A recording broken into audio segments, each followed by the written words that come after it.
Bismillahirrahmanirrahim. Assalamualaikum warahmatullahi wabarakatuh.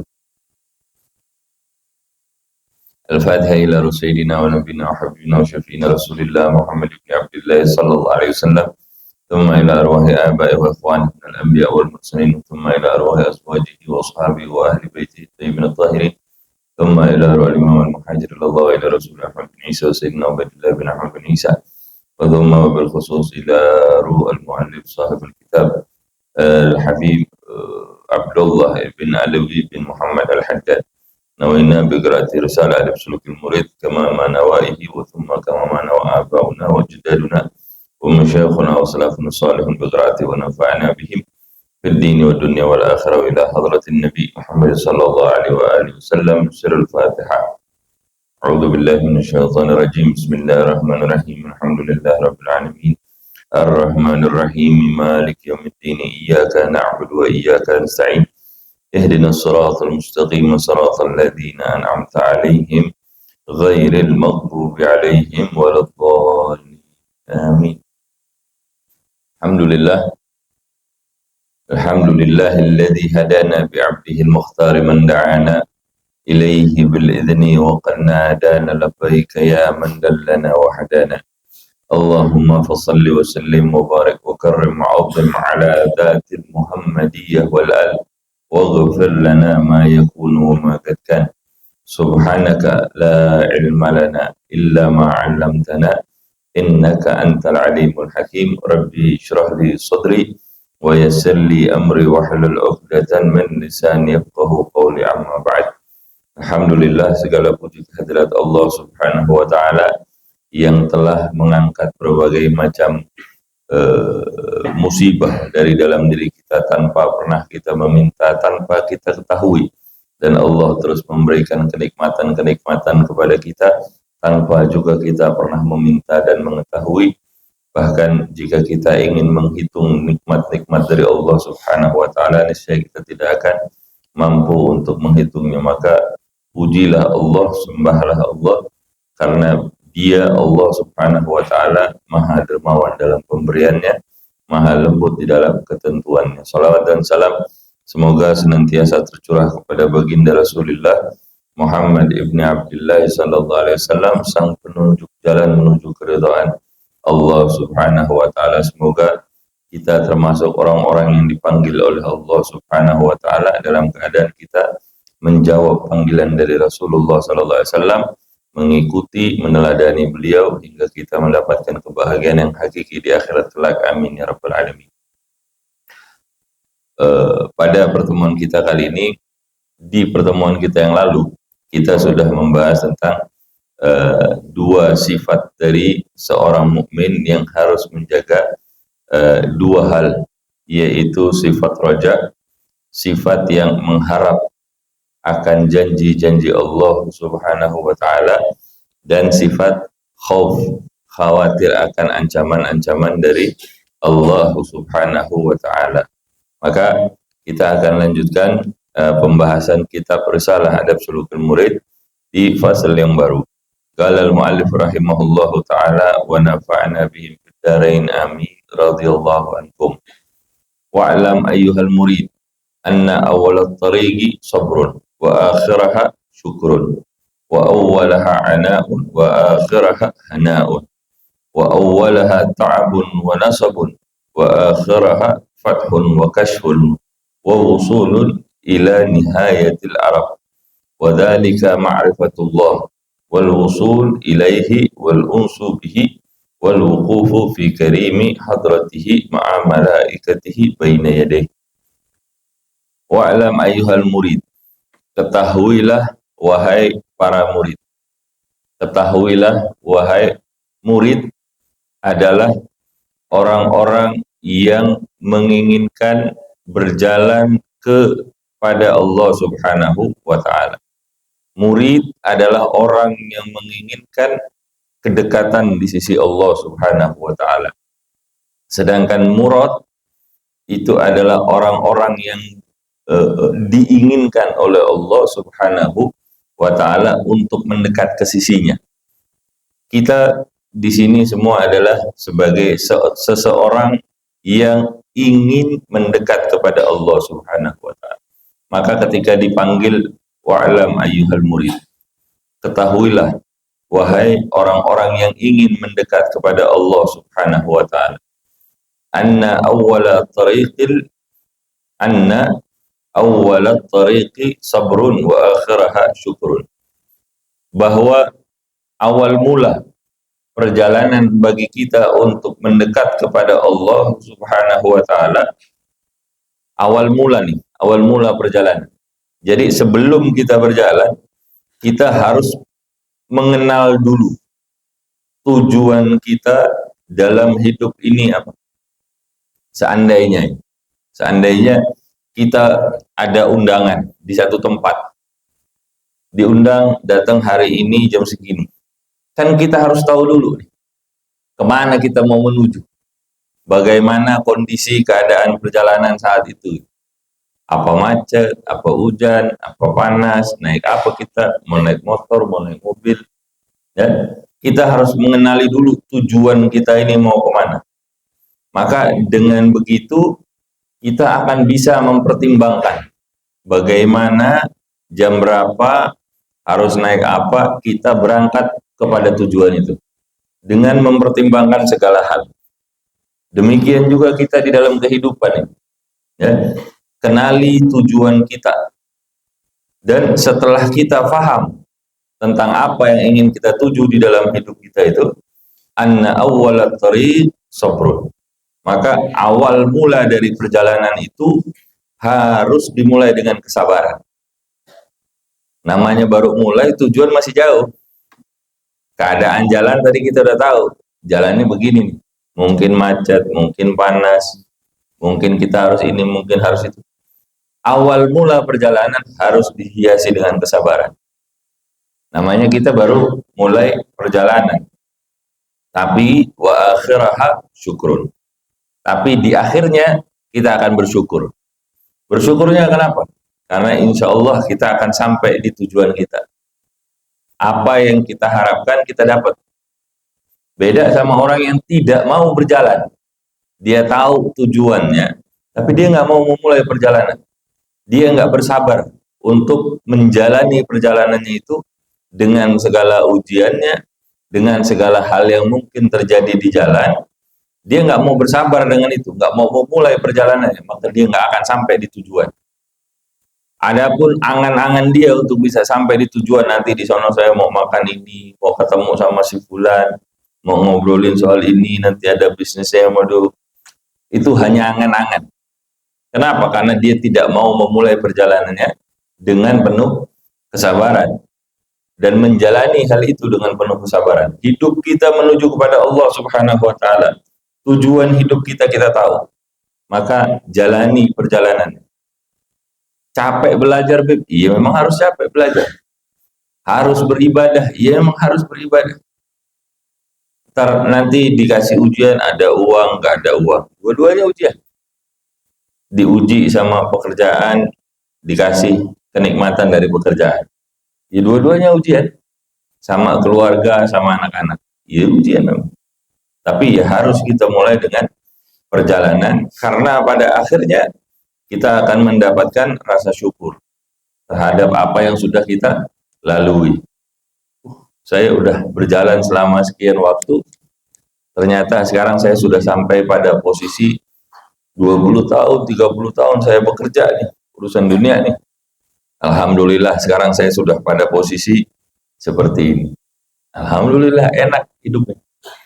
Urusan dunia. Urusan akhirat juga akan lebih kita syukuri lagi. Karena kalau kita udah mati, kita akan tahu nih. Alhamdulillah, dulu Allah kasih saya kekuatan untuk bisa begini, begitu. Sehingga dia kelak akan dikelompokkan dengan orang-orang yang berbahagia. Wa akhiraha syukrun. Wa awwalaha ana'un wa akhiraha hana'un. Permulaannya, awal perjalanannya tadi itu harus dimulai dengan kesabaran, karena di awalnya tadi itu wa awwalaha ana'un. Di awalnya itu banyak rintangan-rintangan. Minimal waktu perjalanan yang jauh. Itu kan satu rintangan yang nggak bisa keukur sama kita. Berapa lama nih kita? Kalau kita perjalanan itu kita bisa lihat Google Maps sekarang. Perkiraan waktunya kalau naik mobil berapa, kalau naik motor berapa, kalau jalan kaki berapa. Permulaannya banyak rintangan. Untuk bisa melewati rintangan-rintangan itu, ya kita harus banyak belajar. Harus banyak belajar. Kalau kita cuma belajar dari buku segala macam, kita nggak punya pembimbing orang yang bisa membantu kita melewati rintangan-rintangan itu dengan baik. Kita harus coba-coba. Buat anak kok coba-coba kan. Ini apalagi perjalanan kita menuju Allah. Jangan sekedar pakai akal logika kita, kemudian kita coba, oh ini salah. Habis waktu kita. Dan belum tentu hasilnya itu benar. Kalaupun bisa kita lewati, belum tentu tujuan yang kita capai itu benar, hakiki. Belum tentu. Bisa aja kita sampai, tapi ternyata salah. Saya maunya ke Bekasi, nyampainya ke Tangerang. Padahal rintangannya sudah berhasil dilewati, tapi salah tujuan. Banyak rintangan, baik melalui karena faktor internal kita, karena kemalasan, karena sakit misalnya, atau karena kesulitan kita udah susah untuk menghafal. Banyak rintangan-rintangan ketika kita akan memulai perjalanan, ya, internal maupun eksternal. Lingkungan pertemanannya tidak support terhadap dia yang ingin belajar, ingin mendekat kepada Allah. Keluarganya, pekerjaannya membuat dia sulit untuk menyita waktunya. Pekerjaannya banyak menyita waktunya, sehingga dia sulit untuk datang ke majelis-majelis ilmu untuk belajar. Ada rintangan-rintangan yang sifatnya internal, ada rintangan-rintangan yang sifatnya eksternal. Tapi kalau dia bisa melewati hal itu, wa akhiraha hanaun, maka akhirannya dia akan mendapatkan kebahagiaan. Dia akan dapatkan kebahagiaan itu. Saya pernah cerita tentang satu orang yang saya kenal, awalnya punya posisi yang bagus. Posisi yang bagus di dalam perusahaannya. Diajak ngaji, nggak mau. Anaknya waktu itu baru satu, masih kecil, usia 1 tahun atau 2 tahun. Ikut ngaji, nggak mau. Akhirnya berlalu sekian belas tahun, ketemu lagi misalnya di 2024, 16 tahun. Anaknya sudah 4, banyak. Ngajinya juga nggak ikut ngaji juga. Ikut ke majelis taklim males. Posisinya yang dulu bagus di sebuah perusahaannya bangkrut. Akhirnya dia nggak punya pekerjaan tetap, hidup disupport sama keluarganya, modal hidupnya dibantu sama saudara-saudaranya. Ya bagus, nggak ada apa-apa. Tapi hilang waktu itu hanya gara-gara tidak bisa menjalani rintangan-rintangan dalam perjalanan menuju Allah gara-gara dirinya sendiri. Karena kesadarannya tidak mau dia ikuti. Orang-orang yang begini, dibilang sabar nggak sabar, dibilang tidak sabar ya dia sabar. Sabar menghadapi rintangan ujiannya juga, tapi sayang karena itu tidak karena hanya ditujukan urusannya urusan dunia. Coba kalau dia mau sabar untuk urusan agama. Apa kemudian dunia yang nggak ada masalah? Tetap ada masalah dunia. Mau kita mendekat kepada Allah, dunia ya tetap ada masalah. Kita jauh dari Allah, ya dunia kita tetap ada masalah. Tapi kan urusan dunia ini pasti hilang nantinya. Minimal dengan kita mati, selesai sudah. Tapi urusan kita sama Allah, atau kita mati nggak selesai-selesai. Tetap dihisap sama Allah Subhanahu wa ta'ala. Siapa orang yang mau melewati rintangan di awal perjalanan yang menuju Allah Subhanahu wa ta'ala, akhirannya dia akan bersyukur dan dia akan merasakan kebahagiaan. Ya. Wa awwalaha ta'abun wa nasabun wa akhiraha fathun wa kashfun. Awalnya dia akan merasakan keletihan, capek, dan susah, sulit buat dia untuk menjalani kehidupan. Ya namanya juga di awal-awal, kan gitu. Jangankan urusan agama, urusan dunia ya juga begitu. Awal apa ya, dagang misalnya, susah nggak nyari pasarnya dulu, nyari langganannya. Orang yang bekerja di kantoran mulainya dari posisi yang bawah, disuruh-suruh kanan kiri sana sini. Ya awalnya tetap pasti ada kesusahan, ada keletihan, capek, ya. Ta'ab wa awwalaha ta'abun wa nasabun, ta'ab, susah, letih, wa akhiraha, tapi akhirnya dia akan mendapatkan fathun wa kashfun. Dia akan mendapati pembukaan dan penyingkapan spiritual. Penyingkapan spiritual bukan kemudian kayak orang main game naik level jadi bisa lihat ini itu, enggak. Penyingkapan spiritual itu adalah pembukaan yang Allah berikan kepada kita terhadap pembukaan pemahaman terhadap hal-hal yang terjadi di dalam kehidupan kita. Boleh jadi awalnya kita melihat ini sebagai sesuatu yang nggak bagus di dalam pandangan kita. Tapi ternyata setelah dia jalani, salah ya. Ternyata yang saya kira tidak bagus, itu adalah sesuatu yang harus ditempuh, dan kemudian itu memberikan kepada dia manfaat yang luar biasa. Kalau orang sakit, minum obat, pandangannya orang yang awam, obat ini nggak enak diminum, pahit lah, harus repot lah minum obat gitu ya. Tapi manfaatnya, akhirnya dia merasa menjadi sembuh, sehat. Ketika itu dia mendapatkan penyingkapan terhadap urusan obat-obatan tadi itu, terhadap urusan penyakitnya dia. Demikian juga usaha kita untuk mendekat kepada Allah Subhanahu wa Ta'ala. Puasa kita yang mungkin awalnya kita rasakan zaman kita anak-anak, wah ini memang capek. Puasa bulan Ramadan tuh nggak enak. Tapi akhirannya dia rasain, enak juga ya. Kenapa? Dapat THR akhir bulan, akhir Ramadan. Anak-anak pandangannya begitu. Nanti semakin dia bertumbuh, semakin akan terbuka penyingkapan spiritualnya.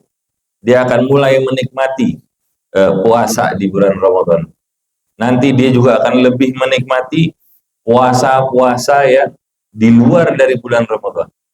Syawalnya mulai dilakuin, puasa Senin Kemisnya mulai dilakuin, dan lain sebagainya. Ya. Akhirnya dari perjalanan itu adalah pembukaan dan penyingkapan spiritual. Ya. Wa wusulun ila nihayatil arab, dan pencapaian segala puncak dari cita-cita. Puncak dari cita-cita. Apa yang kita cita-citakan sebetulnya? Yang kita cita-citakan dari kehidupan kita nih, mati dalam keadaan husnul khotimah. Di alam kubur dapat nikmat dari Allah Subhanahu wa Ta'ala. Bangkit di dalam golongan orang-orang yang beruntung, mendapatkan syafaat dari Rasulullah SAW. Dikumpulkan di dalam surga Firdausil A'la, dekat sama Rasulullah SAW. Yang paling besar, bertemu dengan Allah Subhanahu wa Ta'ala. Itu yang kita cita-citakan. Dan akhirannya kalau kita mau susah dan jalani rintangan kita di dunia ini, insya Allah kita akan mendapatkan di akhirannya puncak dari segala cita-cita kita. Bukan di dunia nih, 10-20 tahun lagi, 30 tahun lagi, bukan. Masih ada alam kubur kita. Di situ kita juga punya harapan. Ketika di padang mahsyar, di situ kita punya harapan. Ketika melewati sirat, kita masih punya harapan. Ketika berkumpul di dalam surga, kita masih punya harapan. Sampai bertemu dengan Allah Subhanahu wa Ta'ala, kita mencapai puncak dari cita-cita itu yang kita harapkan dari yang kita tuju dari kehidupan kita di dunia. Dengan belajar kita, dengan pemahaman yang kita coba raih, dengan segala upaya ibadah kita, ya. Wa dzalika ma'rifatullah, dan pencapaian puncak segala cita-cita, yaitu kalau di dunia ini ma'rifatullah, punya pengenalan terhadap Allah Subhanahu wa Ta'ala.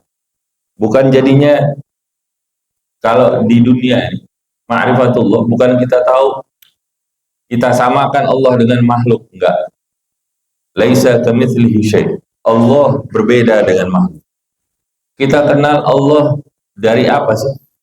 Dari tanda-tanda makhluk-makhluk Allah dan kejadian-kejadian yang ada di dunia. Kalau kita lihat diri kita, bagaimana sel-sel di dalam tubuh kita bisa beregenerasi. Gimana kita paham makanan itu masuk ke dalam mulut, kemudian diolah oleh lambung, diambil saripatinya oleh usus, kemudian tulang kita ini bertambah besar dari yang waktu kecil, bertambah besar. Kulit kita bisa tambah seperti ini, kemudian tubuh dia besar. Gimana kita bisa ngelakuin itu semua? Diri kita sendiri kita nggak tahu bagaimana caranya. Apakah dia berjalan dengan sendirinya begitu aja? Enggak. Ada yang mengatur diri kita, dan itu bukan kita. Yang ngatur diri Bapak, bukan Bapak. Gimana kita mau ngatur? Kalau bisa ngatur sendiri, orang yang sakit jantungnya diobati sendiri. Nggak ada, nggak bisa. Yang ngatur siapa? Allah. Allah. Ketidakteraturan itu tidak ada.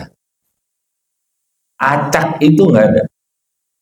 Ketidakteraturan itu pun dalam kendali Allah Subhanahu wa Ta'ala. Kok bisa dia nggak teratur? Nggak teratur aja itu punya pola loh. Acak itu, acak. Itu bukan acak. Itu tetap dalam aturannya Allah Subhanahu wa Ta'ala. Tetap dalam aturan Allah Subhanahu.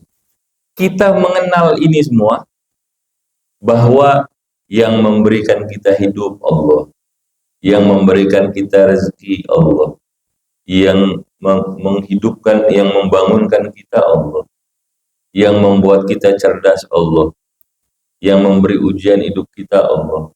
Semua dalam kendali Allah. Orang yang berusaha untuk menuju Allah, dia akan memahami bahwa dalam perjalanannya itu segala sesuatunya itu sudah dalam aturannya Allah, ketentuannya Allah, dan apa yang kita mampu untuk lakukan itu juga merupakan pemberian dari Allah. Maka manfaatkan hal itu untuk betul-betul mendekat kepada Allah Subhanahu wa Ta'ala. Makna dari la ilaha illallah, bahwa tiada Tuhan selain Allah.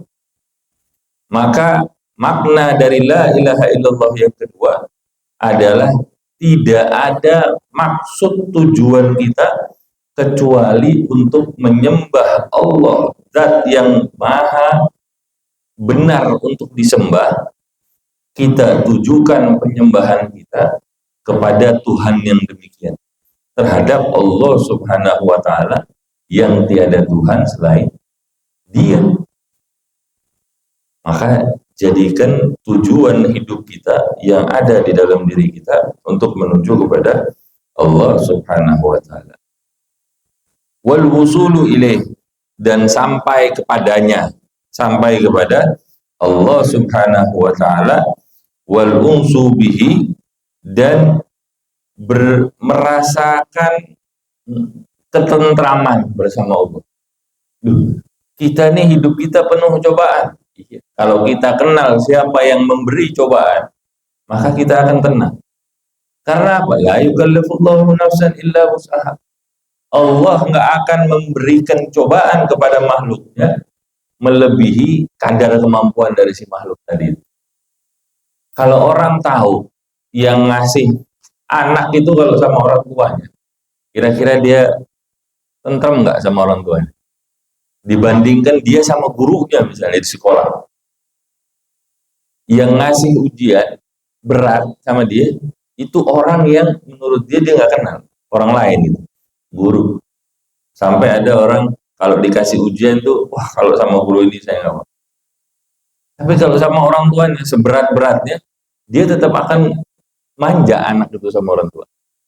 Ya, kenapa? Karena dia tahu siapa bapaknya, tahu siapa emaknya, ibunya. Nah, kalau orang mengenal Allah Subhanahu wa taala, ma'rifatullah, maka dia akan tentram bersama Allah Subhanahu wa taala. Enggak peduli masalah hidupnya yang berat. Saya enggak punya rumah. Saya enggak punya kendaraan. Saya terlilit hutang. Saya sakit. Saya begini, saya begitu. Tapi kalau dia kenal dengan Allah Subhanahu wa taala, urusan hidupnya dia itu dia akan kembalikan semua. Tentram bersama Allah Subhanahu wa taala, wal wuqufu fil karimil hadratihi, dan dia akan berdiam di dalam kemuliaan kehadirat Allah Subhanahu wa taala.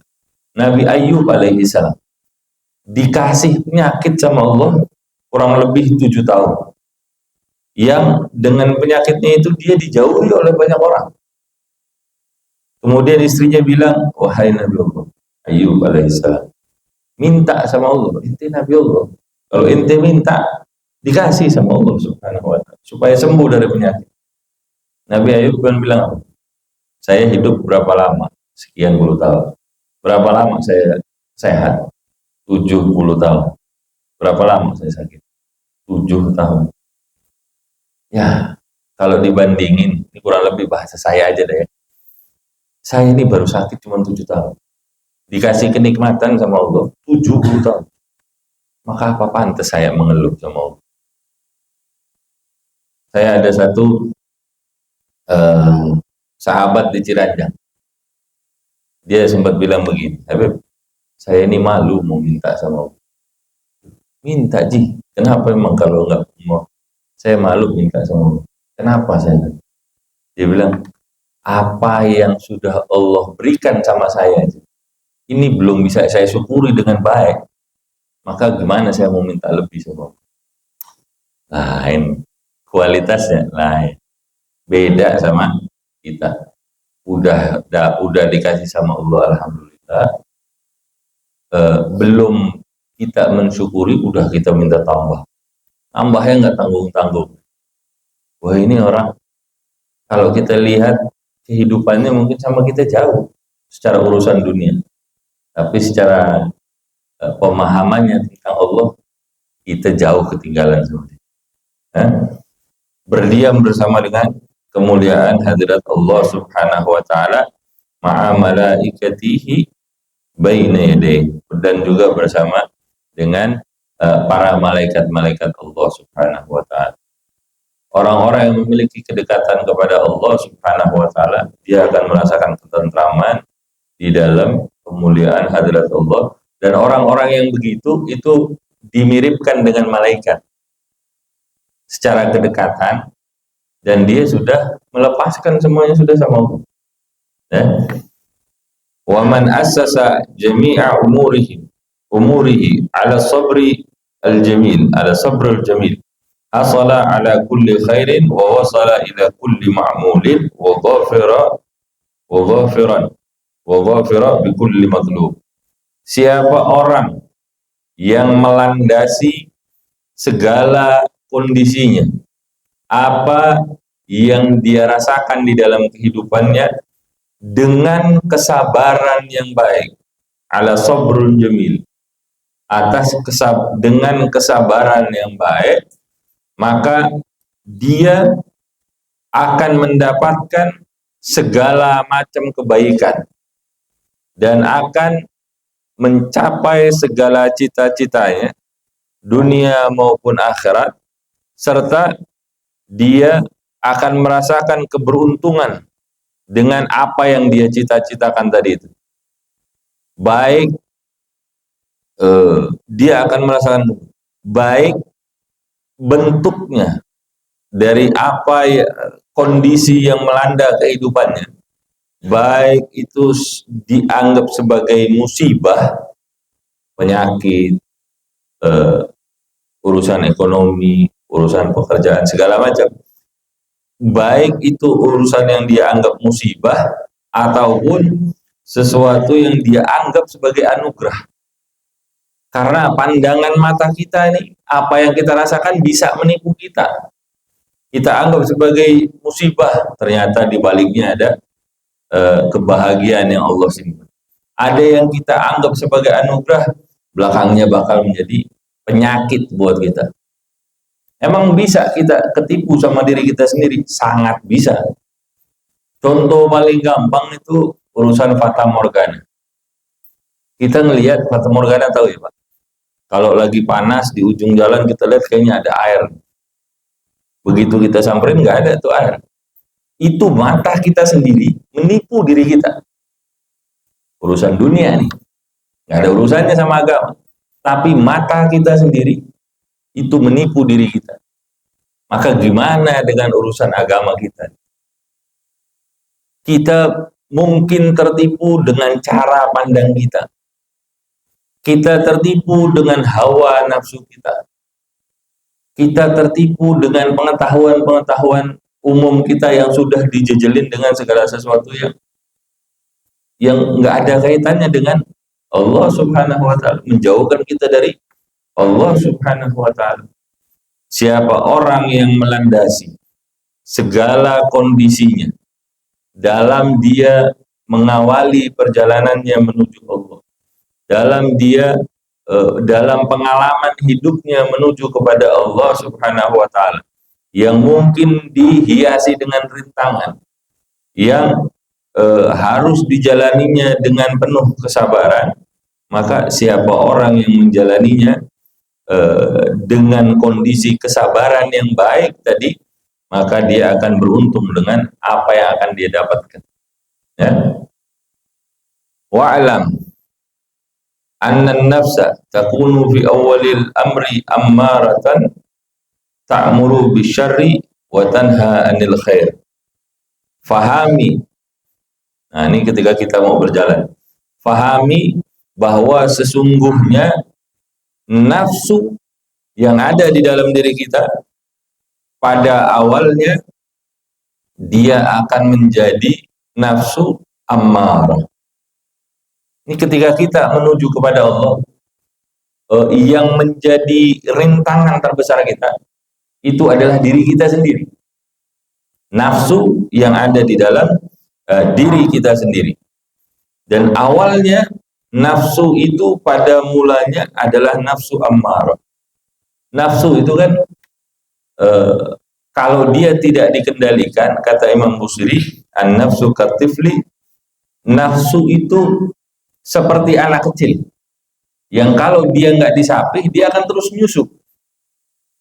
Kalau nggak dikasih gimana? Berontak deh, marah dia, nangis dia kayak anak kecil. Ya, tapi gimana caranya supaya dia berubah nafsu itu? Ya harus disapih. Ya mungkin awalnya dia akan berontak, tapi kalau kita tidak berikan makanannya, nafsu ini, lama-lama dia akan tenang sendiri. Makanya orang tuh kalau puasa marah-marahnya itu kurang biasanya. Kenapa? Karena perutnya dalam keadaan lapar. Nafsunya menjadi lebih tenang. Awalnya nafsu dia menjadi nafsu ammar, ya. Ammaratan ta'muru bisyarri wa tanha 'anil khair. Yang pada mulanya dia akan memerintahkan kepada keburukan. Kenapa? Karena dia memang belum terarah. Nafsu awalnya ini belum terarah. Dia akan memerintahkan kepada keburukan-keburukan, ta'muru bisyarri wa tanha 'anil khair, dan dia akan menolak, mencegah dari hal-hal yang baik. Kenapa? Orang nafsunya belum terarah, masih bodoh nafsunya, belum dikasih pendidikan, belum diarahkan, ya dia begitu. Yang dianggap menyenangkan buat hawa nafsunya tidur pagi. Hawa nafsu nih, tidur pagi, ngapain keluar ke masjid, dingin-dingin jam 4 pagi, mau ngapain? Nafsu nih, masih amarah. Dia akan mencegah pada yang baik. Mendingan tidur enak daripada ke masjid. Ya. Fa in jahadaha al-insan wa sabara ala mukhalafati hawaha sarat lawamatu mutallawinatan laha. Kalau seseorang kemudian berusaha untuk melawan, melatih si hawa nafsu yang sifatnya ammarah tadi itu, kemudian dia bersabar di dalam pendidikan terhadap nafsunya tadi, mengawali perjalanannya menuju Allah, menghadapi rintangan-rintangan internal yang ada di dalam dirinya, yaitu hawa nafsunya. Kalau dia berusaha melawannya dan dia bersabar dalam menentang keinginan hawa nafsunya, maka hawa nafsu yang sifatnya ammarah tadi, yang seperti anak kecil yang merengek kepada ibunya, maka dia akan berubah menjadi nafsu lawamah. Menjadi nafsu lawamah. Yang nafsu lawamah dikatakan wajhun ilal mutmainnah wa wajhun ilal ammarah. Nafsu lawamah itu tetap harus kita didik, kita lawan kalau dia menyuruh kita kepada hal-hal yang buruk dan mencegah kita dari hal-hal yang baik. Namanya nafsu lawamah, dia sudah mulai beranjak, sudah mulai bisa dikendalikan. Ya. Kadang-kadang dia masih punya kecenderungan kembali menjadi nafsu ammarah. Ya. Masih punya kecenderungan kadang-kadang. Tapi dia juga sudah memiliki kecenderungan menjadi nafsu al-mutmainnah, ya. Ilal mutmainnati wa wajhun ilal ammarati fahiya marratan hakada wa marratan hakada. Jadi nafsu dari ammarah tadi ketika dia sudah mulai terdidik, dia akan menjadi nafsu lawam. Yang kadang-kadang dia kita lepas kendalinya, dia kembali menjadi nafsu amar. Tapi ketika kekangnya kita pegang kuat-kuat, kita kendalikan dia baik-baik, ketika iman kita yazid, bertambah, maka dia akan menjadi nafsu lawam. Ya begitu manusia, al-imani yazid wa yanqus. Kadang-kadang imannya manusia itu naik, kadang-kadang imannya manusia itu turun. Manusiawi.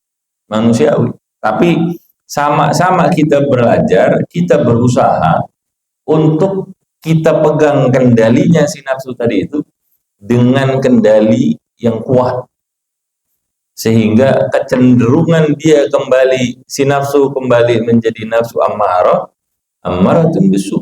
Dia akan memerintahkan kita kepada sesuatu yang buruk.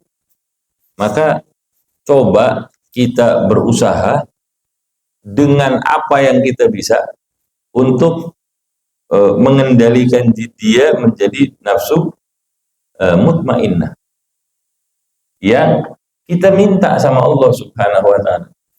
Kita mati kelak, wafat kelak dalam keadaan nafsu yang kita ada di dalam diri kita menjadi nafsu yang mutmainnah. Ya ayyatuhan nafsul mutmainnah irji'i ila rabbiki radiyatan mardiyah fadkhuli fi ibadi wadkhuli jannati. Wahai nafsu yang sudah tenang, ya ayyatuhan nafsul mutmainnah, irji'i, kembalilah engkau, rujuk, kembalilah ila rabbiki, kepada Tuhanmu, radiyatan mardiyah, dalam keadaan engkau ridho terhadap Allah Subhanahu wa taala dan dalam keadaan engkau diridhoi oleh Allah Subhanahu. Orang kalau nafsunya sudah mutmainnah, udah apa ya, mutmainnah itu tenang. Tenang, kalau sudah tenang nafsunya, dia akan dipanggil kembali oleh Allah untuk kembali rujuk kepada Allah Subhanahu wa taala. Setelah dilepaskan dia di alam dunia ini, ketika wafat kembali ente kepada Tuhan ente. Radiyatan mardiyah. Fadkhuli fi ibadi. Masuk kamu dalam rombongan hamba-hambaku, kata Allah Subhanahu wa taala. Rasulullah itu disebut sebagai hambanya Allah. Kalau disuruh kembali masuk ke dalam golongan hamba-hamba, masuk dia ke dalam rombongannya Rasulullah SAW. Bahagia nggak? Tercapai segala cita-cita. Ila rabbika radiyatan maradiyah. Fadkhuli fi ibadi wadkhuli jannati. Kemudian masuk kamu ke dalam surganya Allah Subhanahu wa taala. Nafsunya mutmainnah, tenang. Makanya ketenangan itu menjadi rukun di dalam sholat. Tumakninah. Pernah dengar tumakninah? Apa sebetulnya tumakninah? Kalau di dalam fikih itu, tumakninah itu keadaan kita tenang sejenak setelah kita melakukan gerakan. Allahu Akbar. Diam. Ada tumakninah. Jangan goyang-goyang, tengok. Ketika kita ruku, berubah posisi kita dari berdiri menjadi ruku. Ketika ruku, wajib tumakninah. Jangan goyang, maju, mundur, kanan, kiri, pegang ini, pegang itu. Jangan. Tumakninah itu rukun di dalam sholat. Kemudian ketika dia i'tidal, ini yang banyak orang lalai di dalam. Ketika dia i'tidal, sami Allahu liman hamidah, dia harus diam. Kadarnya subhanallah, kadar bacaan subhanallah. Sebentar kan? Tapi itu aja orang kadang lalai. Ketika i'tidal, sami Allahu liman hamidah, tangannya goyang-goyang. Harus diem, tenang, tumakninah. Begitu juga ketika dia ruku, kemudian duduk di antara dua, ketika dia sujud, duduk di antara dua sujud. Jangan banyak goyang-goyang. Jangan banyak goyang-goyang. Ada orang nggak betah betul duduk. Ini ntar dia garuk sini, dia angkat tangannya, dia main-mainin apa gitu. Tumakninah itu bagian daripada rukun di dalam sholat. Ya. Ketika sholat kita diminta untuk tumakninah, sholat itu kan miniatur kita menghadap kepada Allah dalam waktu yang sejenak. Berapa menit sih paling sholat? 5 menit. Di dalam setiap gerakan-gerakan kita diminta untuk tumakninah. Tenang. Nggak usah buru-buru. Nah, dalam kita berjalan menuju kepada Allah Subhanahu wa taala, itu kita terapkan bagaimana kita menentang hawa nafsu kita, kendalikan dia supaya dia menjadi nafsu yang tenang. Nafsu itu bukan dihilangkan, ya, tapi dikendalikan. Makan boleh nggak? Nafsu makan boleh nggak? Boleh, tapi dikendalikan. Caranya bagaimana? Puasa. Kendalikan hawa nafsu lapar. Laki perempuan udah dewasa, punya nggak dia kebutuhan? Punya. Ada nafsunya? Ada. Boleh nggak nikah? Boleh. Ya nggak boleh zina. Bukan dimatikan. Bukan tidak diperkenankan menikah, tapi juga bukan diumbar-umbar tanpa hubungan status yang nggak jelas. Nikah dikendalikan. Nyari duit banyak-banyak boleh nggak? Boleh. Yang penting dikendalikan. Caranya yang benar. Dapetinnya yang benar. Keluarganya untuk sesuatu yang benar juga. Dikendalikan. Punya ini, punya itu boleh nggak? Boleh. Yang penting semuanya terkendali. Tujukan kepada Allah Subhanahu wa Ta'ala. Tujukan untuk upaya pendekatan kita kepada Allah Subhanahu wa Ta'ala. Karena kita nih ya manusia. Rasulullah SAW kaya apa miskin? Dua-duanya dijalani di dalam kehidupan Rasulullah SAW. Rasulullah sak kaya-kayanya orang.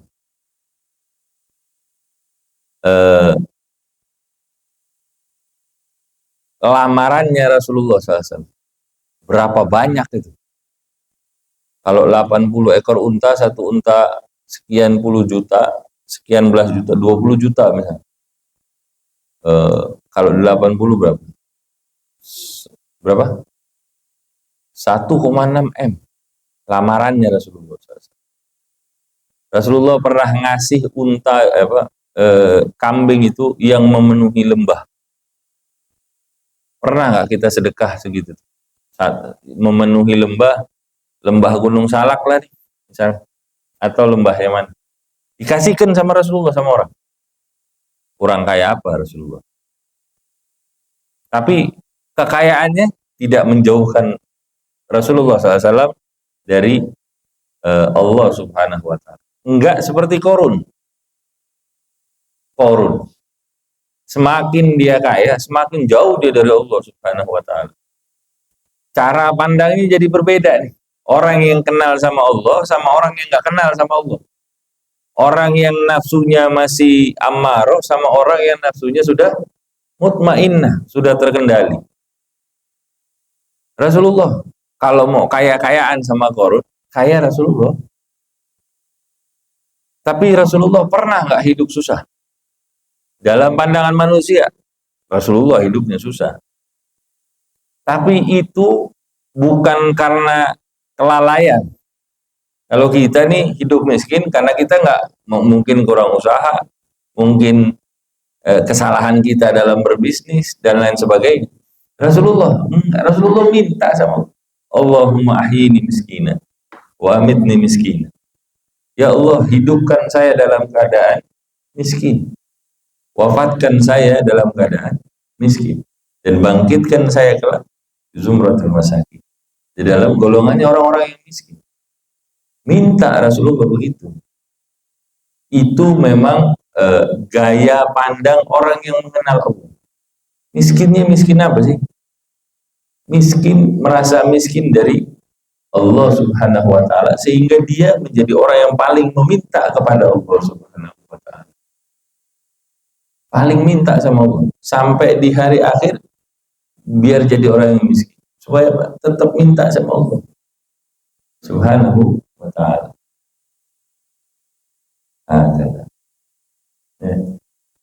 Jadi tadi kita cerita tentang Rasulullah. Ketika orang sudah memiliki nafsu yang terkendali, maka dia akan dibukakan oleh Allah Subhanahu wa Ta'ala penyingkapan spiritual yang tadi saya katakan. Nah, contohnya itu paling gampang, itu contohnya ya seperti itu, ya.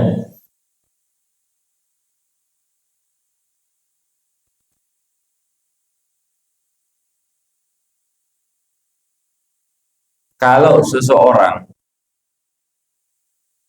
mempergauli nafsunya dengan baik, dia kendalikan nafsunya, dia kendalikan dengan baik, dengan harapan atas segala sesuatu yang ada di sisi Allah Subhanahu wa Ta'ala.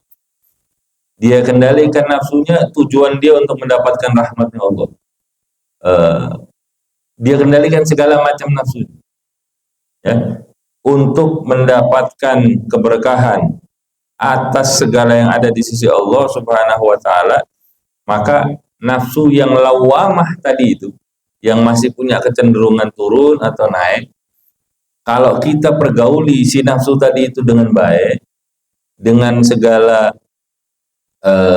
keadaannya dia kita kendalikan, maka nafsu tersebut akan berubah menjadi mutmainnah yang hanya memerintahkan kepada kebaikan, ya, nafsunya mutmainnah, dan dia akan merasakan nikmatnya kalau sudah berada di dalam ketentuan Allah Subhanahu wa taala, merasakan kenikmatan di dalam ketaatan, di dalam ketaatannya kepada Allah, dalam puasanya, dalam sholatnya, dalam bangun paginya menuju ke rumahnya Allah Subhanahu wa taala untuk menyembah Allah Subhanahu wa taala. Dia akan merasakan tentram dengan itu. Nafsunya akan merasa tentram dengan itu. Dan nafsunya akan mencegah dirinya dari perbuatan-perbuatan yang dilarang oleh Allah Subhanahu wa taala. Ya. Hijab terbesar dan yang paling tebal dari kita mendekat kepada Allah Subhanahu wa taala adalah nafsu yang tidak terkendali. Maka berusahalah, kita sama-sama berusaha, kita minta sama Allah Subhanahu wa taala, semoga Allah Subhanahu wa taala memberikan kepada kita kekuatan, memberikan kepada kita kesadaran, memberikan kepada kita pemahaman tentang hawa nafsu yang membelenggu diri kita dari mendekat kepada Allah Subhanahu wa taala, dan Allah rubah keadaan kita dari nafsu diri kita yang masih buruk, yang masih memerintahkan kepada kita hal-hal yang buruk dan mencegah kita dari hal-hal yang baik. Semoga Allah rubah itu semua, Allah berikan kemudahan bagi kita untuk bisa merubahnya dengan ketentuan kelembutan dari Allah Subhanahu wa taala. Dia menjadi nafsu lawamah, dan akhirnya Allah jadikan nafsu kita sebagai nafsu yang mutmainnah, yang tenang, yang tunduk, yang tentram bersama dengan ketentuan-ketentuan Allah Subhanahu wa taala, dan kita diwafatkan dalam keadaan husnul khatimah, dalam keadaan Allah ridha terhadap kita, dan dalam keadaan kita telah ridha terhadap ketentuan-ketentuan Allah, dan kita dikelompokkan sebagai orang-orang yang dipanggil oleh Allah Subhanahu wa taala, ya ayyatuhan nafsul mutmainnah irji'i ila rabbiki radiyatan mardiyah fadkhuli fi ibadi. Semoga kita akan dikelompokkan sebagai golongan orang-orang yang menjadi hamba-hamba Allah Subhanahu wa taala, wadkhuli jannati, dan kita akan memasuki surganya Allah Subhanahu wa taala.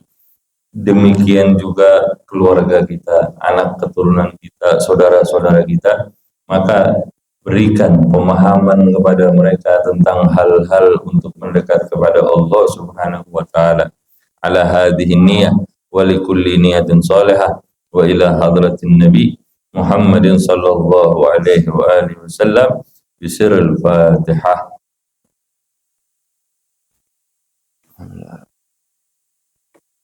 Iyyaka na'budu wa iyyaka nasta'in. Shiratal ladzina an'amta 'alaihim ghairil maghdubi. Ada yang mau ditanyakan dulu? Nafsu adalah makhluk Allah. Enggak ada segala sesuatu ini yang bukan makhluknya Allah. Illa Allah sendiri. Allah adalah sang khalik, segala sesuatu selain Allah adalah ciptaan. Maka ketika kita itu ada di dalam diri kita, kita minta, kalau kita nggak bisa mengendalikan hawa nafsu kita. Pertanyaannya itu tadi tentang apa? Tentang nafsu itu adalah makhluk Allah atau bukan? Sampai situ aja. Kalau sampai situ aja ya Allah, nafsu itu ya makhluknya Allah Subhanahu wa taala. Jawabannya sampai situ. Kemudian yang kedua tadi itu urusan masalah miskin sama keutamaan sedekah. Ya, orang orang miskin bukan berarti dia nggak bisa sedekah. Justru sedekahnya orang miskin itu lebih afdol dari sedekahnya orang kaya. Orang kalau miskin, jangan kait-kaitkan miskin dengan sedekah yang sedikit. Salah. Kita nggak punya duit. Kita cuman punya duit 100.000 misalnya. Kita sedekah sama orang 20.000, gede kecil. Kita punya duit 50.000 dah. Ya, kita sedekah sama orang 5.000, gede kecil. Kecil, 5.000 bisa makan sekali juga belum tentu. Tapi itu besar sebetulnya. Kalau kita mau hitung-hitungan persentase, 10% dari harta kita loh. Sedangkan kalau kita punya uang 5 juta, kita sedekah 500.000, berat ya? Lebih berat sedikit dibandingin yang 50.000 ngasihnya 5.000. Giliran dia kaya, punya uang 500 juta, suruh keluarin 50 juta buat sedekah. Berat ya? Lebih berat. Orang yang kaya berat dengan ngeluarin duit itu lebih miskin dari orang yang punya duit 50.000 ngeluarinnya 5.000. Jadi jangan kaitkan antara kemiskinan dengan urusan sedekah. Karena miskin yang dimaksud di sini bukan cuma sekedar miskin harta, tapi yang lebih parah itu adalah miskin hati. Dia jauh dari Allah. Dia pelit dengan apa yang sudah Allah berikan kepada dia. Karena dia ngerasa itu berdasarkan usaha dia sendiri. Duit yang kita punya, harta yang kita punya, jabatan yang kita punya, itu dianggap sebagai usaha dia sendiri, bukan pemberian Allah Subhanahu wa Ta'ala. Orang-orang yang begini nih, orang yang pelit, orang yang miskin. Orang yang miskin. Orang yang kaya itu bukan diukur dari hartanya, jabatannya, kendaraannya, bukan. Habib Abu Bakar bin Abdullah al-Idrus al-Adni itu tinggal di kota Aden di Hadramaut. Kaya orang, tapi zuhud dia. Zuhud. Sedekahnya luar biasa. Ada satu orang datang sama dia, ada nggak orang yang lebih zuhud dari ini? Ada, saudara saya, Husain namanya. Husain bin Abdullah. Didatengin, Husain tinggal di mana? Di sini. Datang dia, orang itu datang. Dia lihat Habib Husain bin Abdullah orangnya miskin. Orangnya miskin. Tapi karena ini yang ngomong adalah orang alim yang ada di Aden tadi, Habib Abu Bakar, dia datang ke tempat. Sama Habib Husain itu, Husain bin Abdullah, orang itu diterima seolah-olah ini orang yang baru ketemu nih kayak saudaranya dia sendiri, orang jauh, temennya yang lama gak ketemu. Dia cuma punya ikan satu, dibagi dua, sebelah buat ente, sebelah buat anda. Nih, terus buat makan lainnya lagi ada nggak? Ada. Udah ini punya anak sekarang, anda bagi dua, sebelah buat ente, sebelah buat anda. Nah ini orang ini kaya, walaupun tampaknya miskin, penuh kekurangan, tapi aslinya orang itu kaya. Karena separuh dari harta makanannya itu, dia nggak punya apa-apa lagi buat dimakan. Dikasih buat orang lain. Nah ini kaya. Jadi kita harus meluaskan pandangan kita. Miskin itu nggak mesti kaitannya kita punya harta yang sedikit. Yang sedikit pun itu bisa menjadi sarana bagi kita untuk mendekat kepada Allah, dan itu adalah nilainya besar di sisi Allah Subhanahu wa Ta'ala. Wallahu a'lam. Nah ini pandangannya yang perlu diperbaiki. Sebelum kita bicara masalah setan atau nafsu, saya ingin berbicara tentang penciptaan manusia. Ya. Allah bilang apa di dalam ayat? Inni ja'ilun fil ardi khalifah. Fil mana? Fil ardi atau fil jannah? Di mana Allah akan menciptakan khalifah? Inni ja'ilun fil ardi. Di bumi, bukan di surga. Ya. Jadi apa yang menimpa tadi itu bukan, ini di dalam tafsir yang lain, itu bukan karena hawa nafsunya, bukan pula karena sekedar urusan setannya. Ya. Nabi Allah Adam dan Sayyidah Hawa itu ditipu oleh iblis, laknatullah. Ditipu, bukan karena hawa nafsunya yang buruk, tapi karena dia ditipu bahwa Nabi Allah Adam itu menginginkan kedekatan kepada Allah Subhanahu wa Ta'ala. Dia disuruh untuk menjauhi buah khuldi itu, ya. Tapi kemudian dibujuk oleh setan, oleh iblis untuk makan, bukan untuk menentang perintah Allah sebetulnya. Tapi dia ditipu aja. Nabi Adam itu ditipu dengan iming-iming bahwa dengan memakan buah khuldi dia akan terus berdekatan dengan Allah Subhanahu wa Ta'ala. Karena tertipu aja, bukan karena kesalahannya, karena tertipu, bukan karena mengikuti hawa nafsunya yang buruk, bukan, ya. Jadi dua hal ini itu perlu untuk kita perbaiki cara pandang kita, ya. Allah memang menginginkan Nabi Adam itu dan Sayyidah Hawa itu sebagai khalifah di muka bumi.